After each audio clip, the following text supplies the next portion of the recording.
জানিয়ে দেব এই মুহূর্তে হাতে পাওয়া সর্বশেষ গুরুত্বপূর্ণ আপডেট বাংলা সংবাদ। শুরুতেই থাকছে মসজিদের মাইকে ঘোষণা দিয়ে ছাত্রদলের দু গ্রুপের সংঘর্ষে আহত ৩০। পাবনার বেড়া উপজেলায় তুচ্ছ ঘটনাকে কেন্দ্র করে ছাত্রদলের দু গ্রুপের মধ্যে ব্যাপক সংঘর্ষের ঘটনা ঘটেছে। এতে অন্তত ৩০ জন আহত হয়েছেন। পরে ২ ঘণ্টা ব্যাপী চলা এই সংঘর্ষে সেনাবাহিনীর তৎপরতা নিয়ন্ত্রণে আসে।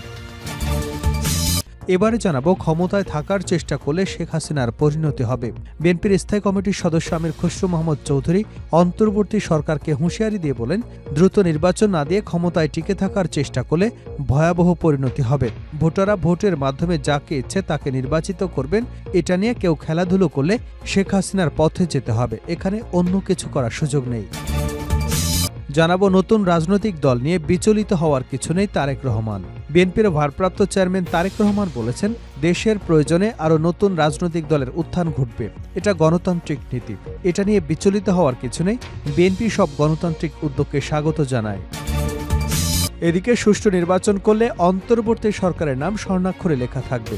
সুষ্ঠু নির্বাচনের মাধ্যমে জনগণকে সন্তুষ্ট করতে পারলে এবং গণতান্ত্রিক সরকারের হাতে ক্ষমতা হস্তান্তর করলে অন্তর্বর্তী সরকারের নাম স্বর্ণাক্ষরে লেখা থাকবে বলে মন্তব্য করেছেন বিএনপির ভাইস চেয়ারম্যান ও সাবেক এমপি কাজী শাহ মোফাজ্জল হোসেন কায়কোবাদ। এবারে থাকছে স্বপ্ন দেখালেও ৫ মাসে উল্লেখযোগ্য পরিবর্তন নেই ফয়জুল করিম। ইসলামী আন্দোলন বাংলাদেশের সিনিয়র নায়েবে আমির মুফতি সৈয়দ মোহাম্মদ ফয়জুল করিম শাহকে চরমোনাই পীর বলেছেন, অন্তর্বর্তী সরকার জাতিকে দুর্নীতিমুক্ত নতুন বাংলাদেশের স্বপ্ন দেখিয়েছে, কিন্তু বিগত ৫ মাসে উল্লেখযোগ্য পরিবর্তন হয়নি।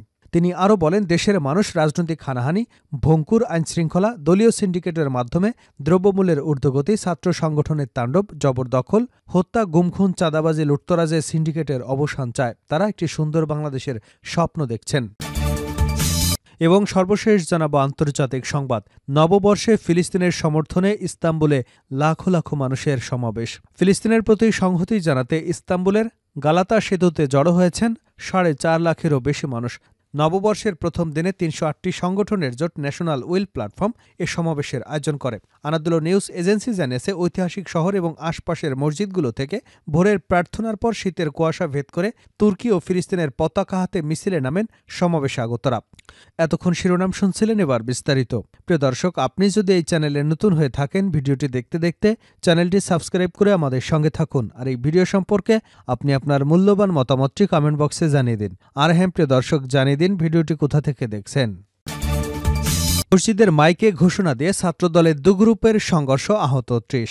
পাবনার বেড়া উপজেলায় তুচ্ছ ঘটনাকে কেন্দ্র করে ছাত্রদলের দু গ্রুপের মধ্যে ব্যাপক সংঘর্ষের ঘটনা ঘটেছে।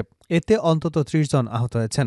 পরে ২ ঘণ্টা ব্যাপী চলা এই সংঘর্ষ সেনাবাহিনীর তৎপরতায় নিয়ন্ত্রণে আসে। দুপুর 12:30টার দিকে বেড়াবাজার এলাকায় কাদের ডাক্তারের মোড়ে ঘটনা ঘটে। পুলিশ এবং স্থানীয় সূত্র জানায়, ছাত্রদলের ৪৬তম প্রতিষ্ঠা বার্ষিকী উপলক্ষে বেড়ায় বেশ কয়েকটি মিছিল বের হয়। দুপুরে দুদিক থেকে আসা দুটি মিছিল কাদের ডাক্তারের মোড়ে এসে পৌঁছলে ধাক্কা লাগাকে কেন্দ্র করে দু গ্রুপের মধ্যে সংঘর্ষ বাধে। পরে মসজিদে মাইকিং করে উপজেলার পৌলা এলাকায় হাতিগাড়া ও বনগ্রাম সওদাগর পালার মধ্যে এলাকাভিত্তিক সংঘর্ষের রূপ নেয়। এ সময় দেশীয় নানান অস্ত্র নিয়ে উভয় পক্ষ পাল্টাপাল্টি হামলা করে।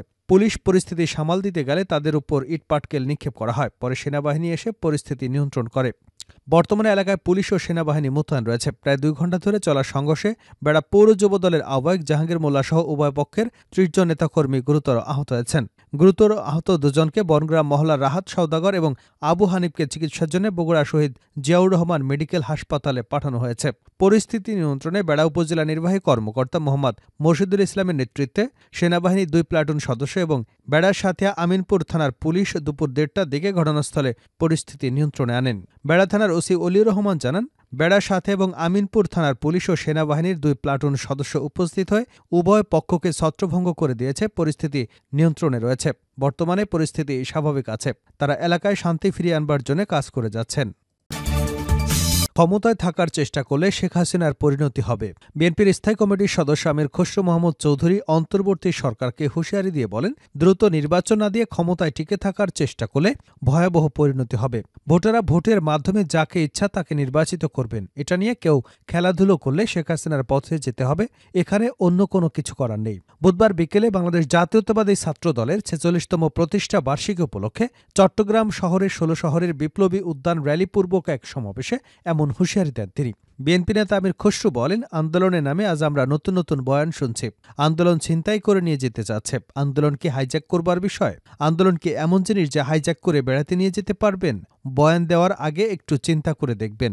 আমরা এই আন্দোলনকে প্রশ্নবিদ্ধ করতে চাই না। এই আন্দোলন বাংলাদেশের 18 কোটি মানুষের। তিনি আরও বলেন, অন্তর্বর্তীকালীন সরকারকে দায়িত্ব হচ্ছে শান্তিপূর্ণভাবে ক্ষমতা নির্বাচিত সংসদের হাতে তুলে দেওয়া। এর বাইরে আর কোনো দায়িত্ব নেই। আর যে সংস্কারের গল্প করা হচ্ছে সেগুলো হবে আগামী সংসদে, অর্থাৎ নির্বাচিত সংসদ সদস্যরাই যত সংস্কার প্রয়োজন তা করবেন। নতুন রাজনৈতিক দল নিয়ে বিচলিত হবার কিছু নেই তারেক রহমান। বিএনপির ভারপ্রাপ্ত চেয়ারম্যান তারেক রহমান বলেছেন, দেশের প্রয়োজনে আরও নতুন রাজনৈতিক দলের উত্থান ঘটবে। এটা গণতান্ত্রিক নীতি, এটা নিয়ে বিচলিত হবার কিছু নেই। বিএনপি সব গণতান্ত্রিক উদ্যোগকে স্বাগত জানায়। বুধবার সন্ধ্যায় ইঞ্জিনিয়ার্স ইনস্টিটিউশনে ছাত্রদলের ৪৬তম প্রতিষ্ঠা বার্ষিকী উপলক্ষে আলোচনা সভায় একথা বলেন তিনি। তারেক রহমান বলেন, বিএনপি জন্মলগ্ন থেকে আজ পর্যন্ত সব পরিস্থিতিতে সবসময় বহুদল এবং বহুমতের চর্চার পক্ষে। এক্ষেত্রে বিএনপির দৃষ্টিভঙ্গি অত্যন্ত স্বচ্ছ। জনগণ কোনো রাজনৈতিক দলকে গ্রহণ করবে বা বর্জন করবে, নির্বাচনের মাধ্যমে সে রায় দেবে জনগণের আদালত। কিন্তু যাদের ভিন্ন কোনো উদ্দেশ্য রয়েছে তারাই নির্বাচন অনুষ্ঠান নিয়ে নানা রকম বিভ্রান্তি সৃষ্টি করে। নেতাকর্মীদের উদ্দেশ্যে তিনি বলেন, আপনারা ধৈর্য হারাবেন না, নির্বাচনের জন্য মানসিক প্রস্তুত নিতে থাকুন। নির্বাচন কমিশন তাদের অর্পিত দায়িত্ব যথারীতি পালন করবে, বিশ্বাস রাখুন। তিনি আরও বলেন, রাষ্ট্র এবং সরকারের বিদ্যমান বিধি ব্যবস্থা নিয়ে তরুণদের মনে অনেক প্রশ্ন উঠেছে। 2009 সাল থেকে এ পর্যন্ত ভোটার তালিকায় প্রায় 3.5 কোটি ভোটার যুক্ত হয়েছে, কিন্তু তারা একটি জাতীয় নির্বাচন বা স্থানীয় নির্বাচনে ভোট দিতে পারেনি। বিএনপি নেতাকর্মীদের বিভ্রান্ত না হবার আহ্বান জানিয়ে তারেক রহমান বলেন, আপনারা অপপ্রচারে বিভ্রান্ত হবেন না, বরং সতর্ক থাকুন। আর নিজেরা এমন কোনো কাজে সম্পৃক্ত হবেন না যাতে কেউ অপপ্রচারের সুযোগ পায়। সুষ্ঠু নির্বাচন করলে অন্তর্বর্তী সরকারের নাম স্বর্ণাক্ষরে লেখা থাকবে।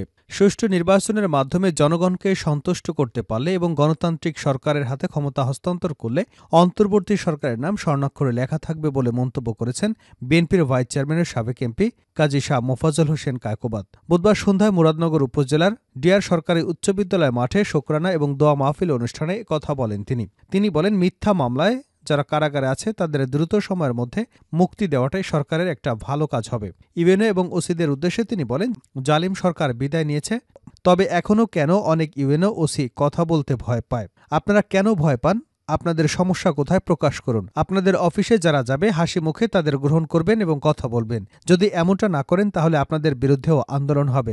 কায়কোবাদ দীর্ঘ 13 বছর পর জন্মস্থান মুরাদনগরে প্রত্যাবর্তন করেছেন। বুধবার সন্ধ্যায় কায়কোবাদকে বহনকারী গাড়িটি মুরাদনগর উপজেলার সদরে প্রবেশ করলে তাকে এক নজর দেখতে নেতাকর্মীদের ঢল নামে। দীর্ঘদিন পর মুরাদনগরে এসে শুকরানা এবং দোয়া মাহফিলে অংশ নেন তিনি। এরপর মুরাদনগর কেন্দ্রীয় কবরস্থানে বাবা মায়ের কবর জিয়ারত করেন তিনি। শেষ করছে আন্তর্জাতিক সংবাদ দিয়ে। নববর্ষে ফিলিস্তিনের সমর্থনে ইস্তাম্বুলে লাখো লাখো মানুষের সমাবেশ। ফিলিস্তিনের প্রতি সংহতি জানাতে ইস্তাম্বুলের লাগাতার সেতুতে জড়ো হয়েছেন 4.5 লাখেরও বেশি মানুষ। নববর্ষের প্রথম দিনে 308টি সংগঠনের জোট ন্যাশনাল উইল প্ল্যাটফর্মে সমাবেশের আয়োজন করেছে।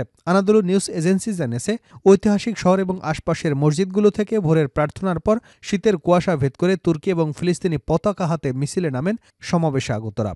চলমান সহিংসতার বিরুদ্ধে আন্তর্জাতিক পদক্ষেপের দাবিতে আইকনিক গোল্ডেন হর্ন জুড়ে বিস্তৃত সেতুতে জড়ো হওয়ার আগে বৃদ্ধ, নারী এবং শিশুসহ বিক্ষোভকারীরা ফিলিস্তিনে ইসরায়েলি গণহত্যা বন্ধের প্রার্থনা করেন। প্রতিবেদনে জানানো হয়েছে, সেতুর মাঝখানে ব্যাপক নিরাপত্তা ব্যবস্থা নেওয়া হয়েছিল। সেখানে তুর্কি এবং ফিলিস্তিনি পতাকার সঙ্গে তুর্কি ও ইংরেজি গাজায় গণহত্যা বন্ধ করো লেখা একটি বিশাল ব্যানার দেখা গেছে। সমাবেশ স্থলের পাশে সমুদ্রে নৌকার লোকজনও বিক্ষোভকে সমর্থন জানিয়েছেন হাত নেড়ে। এছাড়া প্রেসের জন্য ব্যবস্থা করা একটি প্ল্যাটফর্মের ফর ফেয়ার ফিউচার ব্যানার লেখা দেখা যায়। অনুষ্ঠানে বেশ কয়েকজন তুর্কি নাগরিক, বিদেশি সংগঠনের সদস্য এবং মানবাধিকার কর্মীরা বক্তব্য রাখেন। সমাবেশে একটি তুর্কি ফাউন্ডেশনের ট্রাস্টি বোর্ডের চেয়ারম্যান বিলাল এরদোয়ান জানান, গাজায় ইসরায়েলের কর্মকাণ্ডে নিন্দা জানান। তিনি শিশু, কিশোর, নারী, বৃদ্ধসহ চিকিৎসক, সাংবাদিক এবং ত্রাণকর্মীদের হত্যার পাশাপাশি স্কুল, মসজিদ এবং গির্জায় ইসরায়েলি হত্যার কথা স্মরণ করেন। গাজায় পশ্চিমাদের মুখোশ খসে পড়েছে উল্লেখ করে তিনি বলেন, কোথায় মানবাধিকার, কোথায় অধিকার, কোথায় নারীর অধিকার, কোথায় কোথায় সংবাদপত্রের স্বাধীনতা, মত প্রকাশের স্বাধীনতা? গাজা ও পাশ্চাত্যের সব মূল্যবোধ মরে গেছে।